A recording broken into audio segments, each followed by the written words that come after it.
And let's get started with James Matthewson, who's a former Labour advisor. James, I haven't seen you in a while. It's great to have you back on the air with me. I know you've been on the air with lots of other people, but how are you doing? You all right? Yeah, pleasure to join you, Peter. Thanks for having me. Great to see you. And I wonder, well, first of all, what your reaction is to this story in the Mail on Sunday. Now, there are lots of MPs who get their fuel bills paid for by the taxpayer on their second homes. I'm not saying for a second, James, that MPs don't need two places to live. They do, most of them, unless they're a London MP or something like that. You know, MPs in Northern Ireland, for example, do need to live in Northern Ireland. They need to represent Northern Ireland. And Scotland, same thing, or wherever else they are, north of England or Wales or wherever. They do need somewhere to live, but should we be paying their fuel bills? What do you think? Yeah, I think the only problem comes about, doesn't it, when the public are asked to do something that MPs aren't, then people rightly have frustrations and anger when that happens. And we wouldn't be having this conversation if it wasn't obviously for the winter fuel allowance being cut in other places. It always fascinates me when a policy is proposed or a change is proposed in Parliament and it's not looked at. One of the elements is not looked at is, does this apply to MPs? What are MPs getting that other people wouldn't be getting if this goes through? And just looking at it through that lens, even politically, for an optics point of view, because it doesn't look good, does it? I mean, obviously those MPs who voted against the changes, would still be getting this and still be entitled to this, but it's those who, have supported the changes and supported the government in it, and, some of them reluctantly, but you would wonder if they can't see the hypocrisy in it, because it's not a good look. And again, it just reinforces that feeling of separation, which is really important for us to combat. As we're trying to get people more involved in politics and feel like their democracy is theirs. And if we have that separation that grows between them and us, especially in regions, the further you get away from Westminster, the more that feeling kind of intensifies. So we've got to try and tackle it, and I don't think it's a great look.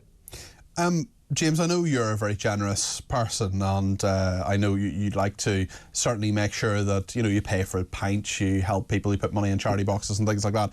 I don't think you'll necessarily be giving $100 million to Reform UK, but should Elon Musk? No, I have nightmares about this. Elon Musk plagues my dreams, honestly. As an autistic man, and I've talked about my autism on your programme before, Peter, Elon Musk at one time was a great kind of symbol of look what, autistic people can do, look what people with the same diagnosis as me, Asperger's, can do. He has gone from that to some kind of, far-right, alt-right kind of crazy figure who is just... Is he far-right? Is that fair? I believe so, yeah. I mean, the things that he's got himself involved in, not just through X, but the conspiracy theory pipelines that he's gone down, that he's now promoting, that he likes to share and push out. It seems the next president of the United States has said that Elon Musk will be part of his administration and that he has a big role to play. Exactly, yeah. And to think, we were talking about a few Labour activists being in, potentially interference in another country's politics a few months ago, and yet, an advisor to the US president giving $100 million to Nigel Farage wouldn't be interfering in our politics. He hasn't done it yet, but the point with Elon Musk, and he may not, but the point with Elon Musk is that he has business interests here in the UK, X, or as no one calls it, Twitter as most people call it. They have many offices in the UK. He owns it. He makes money. He pays taxes in his businesses, pay taxes in the UK. And look, he happens to be the world's wealthiest man. Surely he should have the same right as you or me to make a donation to a UK political party. I mean, if someone was going to give the Labour Party $100 million, would you be against that too, James? I mean, I'm not against it as it stands under the legislation and the rules and all the rest of it. My problem is the concern as to why he's doing this and why he wants to support Nigel Farage. I make no secret of it. I'm highly opposed to reform. I'm highly opposed to Nigel Farage and what he represents in his politics. Elon Musk has found, this whole going back and forth with Nigel Farage over the pond to go and see Donald Trump, to go and help him campaign, to all these different pieces.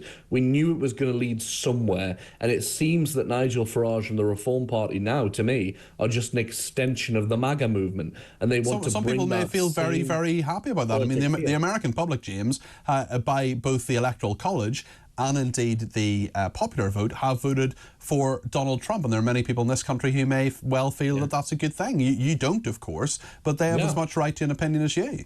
Of course they do, yeah. It concerns me because of what it means and what it represents.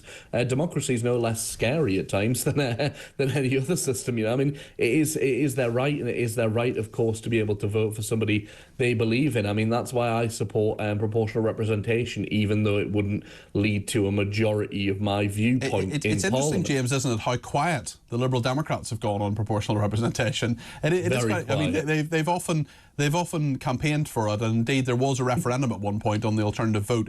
I was saying to a friend recently, I can't really remember how I voted in the alternative vote referendum, but whatever the Liberal Democrats told me to do, I did the opposite of it. They often talk about proportional representation, how incredibly important it is. They got 3.5 million votes in the last general election and 72 MPs. Reform UK got 4.1 million votes, and that's a difference of 600,000, and they got 5 MPs. So a lot of people think the system isn't fair, but the point, I suppose, is that, you know, we talk about political donations, and actually the Elon Musk argument really illustrates, doesn't it, how much money there is in American politics, and sort of proportionately anyway, how little there is in UK politics. And, you know, Kamala Harris had 1.5 billion, the equivalent of about £1.5 billion, and still managed not to win. There are a few things in British politics that regularly make people proud, regularly make me proud. But I would say that this is one thing that we have so much better than the Americans. Because let's make no mistake about this, Elon Musk bought his way as the world's richest man to his current position with the US president, where he's going to be in charge of being able to cut red tape for his own companies. I mean, that's absolutely mad when you think about it. You can just buy your way into positions of power. Now, I'm not saying that influence doesn't happen in a similar way in this country, but we have, you know, our laws protect us against it in a far more robust way than they do in America. James, great to see you again. James Matthewson there, former Labour advisor.